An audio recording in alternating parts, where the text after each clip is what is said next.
Assalamualaikum warahmatullahi wabarakatuh. Kembali lagi bersama saya Rexy, tentunya di channel Mr. N. Pada kali ini dan di video ini saya akan berbagi cerita horor tidak kalah seram pastinya, tanpa banyak kata-kata lagi. Inilah ceritanya. Pesugihan membawaku menjadi budak pembuat jalan raya di kerajaan Laut Kidul.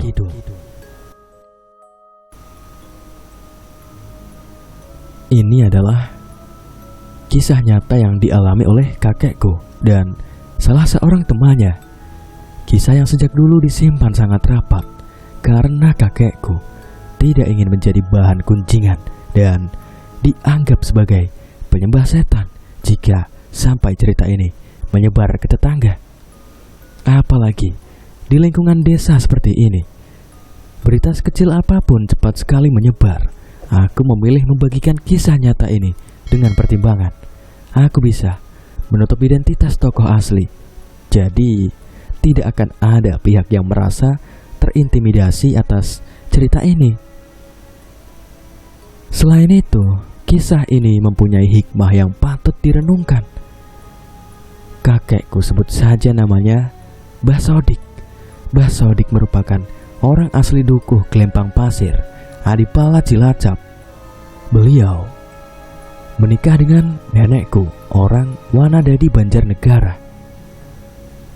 Setelah menikah sampai mempunyai anak pertama, yaitu ibuku. Saat itu mereka masih berdomisili di Cilacap. Namun entah kenapa tiba-tiba kakekku memutuskan untuk pindah dan tinggal menetap di Banjarnegara sampai sekarang. Kakek tidak pernah mengungkapkan alasannya pindah ke Banjarnegara. Padahal pada masa itu di Banjarnegara, kakek dan nenek sama sekali tidak mempunyai harta benda. Tanah warisan nenek sudah dijual untuk membangun rumah di Cilacap. Keluarga pun tidak ada karena keluarga asli nenek semuanya telah bertransmigrasi ke Sumatera dan tinggal nenek seorang di Pulau Jawa. Semua bermula ketika Pak Lekko atau anak laki-laki ketiga kakek yang bernama Lek Taryo mulai terlihat menyukai barang-barang kuno seperti keris, batu-batuan yang katanya ada isi putri dari Gunung Slamet, dan sebagainya. Dia tidak bekerja. Kesehariannya cuma digunakan ke sana-sini untuk memburu benda-benda seperti itu. Kakekku yang lama-lama gerah dengan kelakuan Lek Taryo akhirnya mulai membuka suara bahwa dulu beliau juga pernah hampir saja jatuh ke lingkaran setan karena benda-benda seperti itu. Namun beruntungnya Allah masih mau menolong kakek. Sampai akhirnya kakek memutuskan untuk pergi dari Cilacap dan membangun semua dari nol di Banjarnegara. Di desa Gelempang Pasir, tempat tinggal kakek dulu, keberadaan Ratu Laut Kidul sangat diagungkan. Seseorang yang bisa mempunyai benda pemberian Ratu Laut Kidul atau pasukannya dianggap istimewa. Kehidupan warga di sana hampir semuanya bergelimang harta. Bahkan di desa kakek, orang yang hidup kekurangan bahkan bisa dihitung dengan jari, termasuk kakek. Pada malam pergantian tahun, satu suro, sesajen masih dilarungkan di pantai Serandil dan sederet pantai Laut Kidul lainnya. Ritual ini dilakukan sebagai wujud ucapan syukur kepada Ratu Laut Kidul karena telah memberikan hasil panen yang melimpah.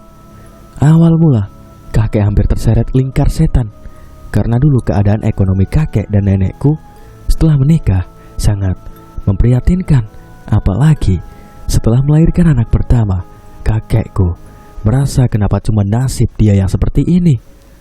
Berat sekali. Usaha ini gak ada yang berhasil.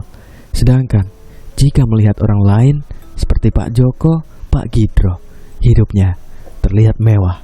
Padahal mereka dulu sama-sama petani, tapi dalam jangka waktu setahun mereka bisa mentas dari kemiskinan.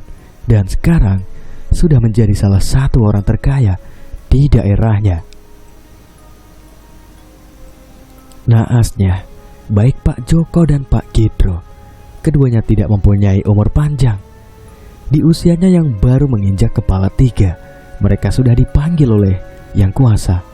Namun, peninggalan harta mereka sangat banyak, sepertinya tidak akan habis untuk 7 turunan.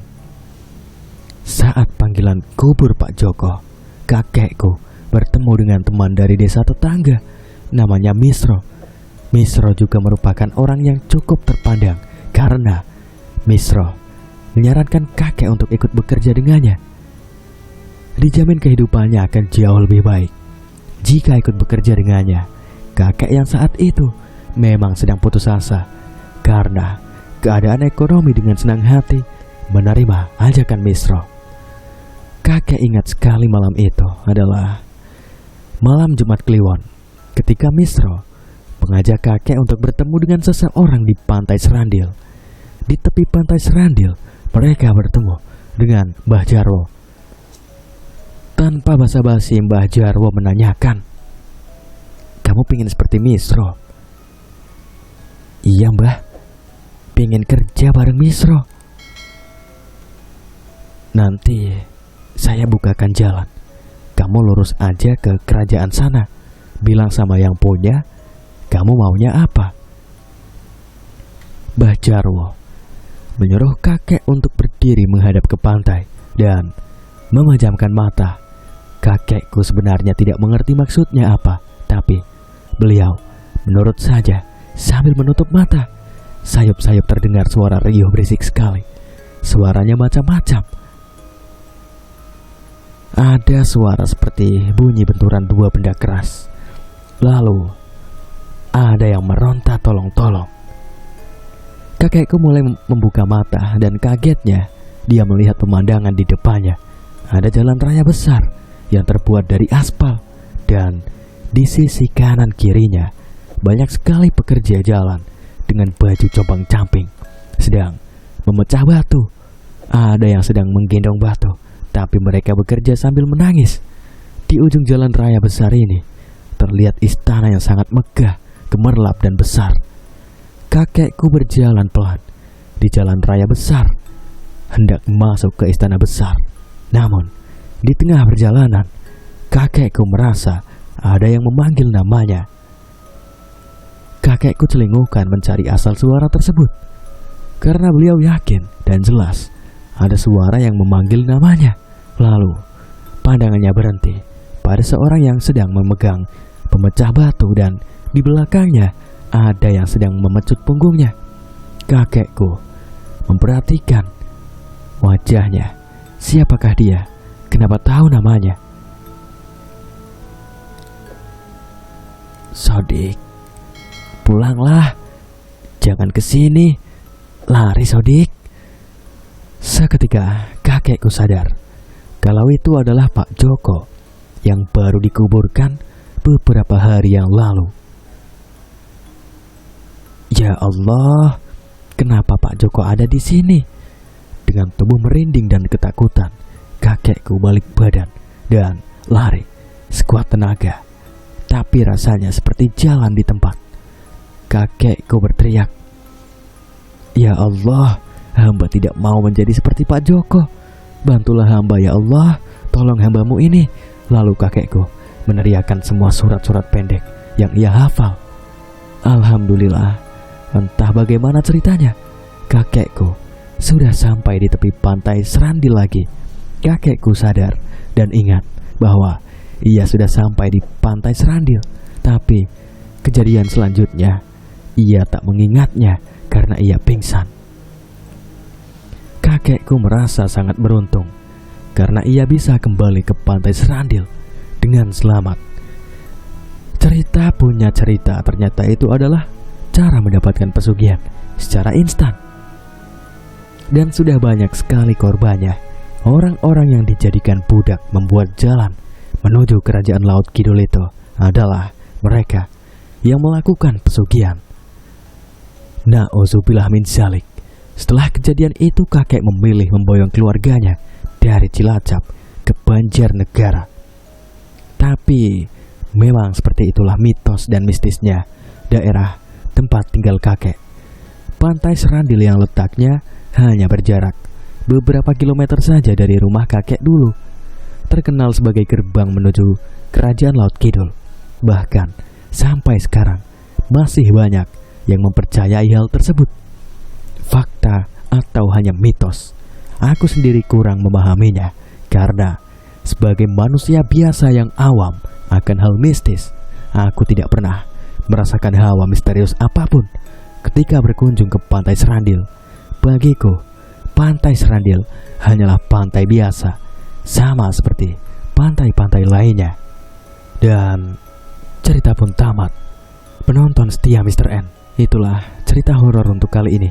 Jangan lupa berikan tanggapan kalian di kolom komentar.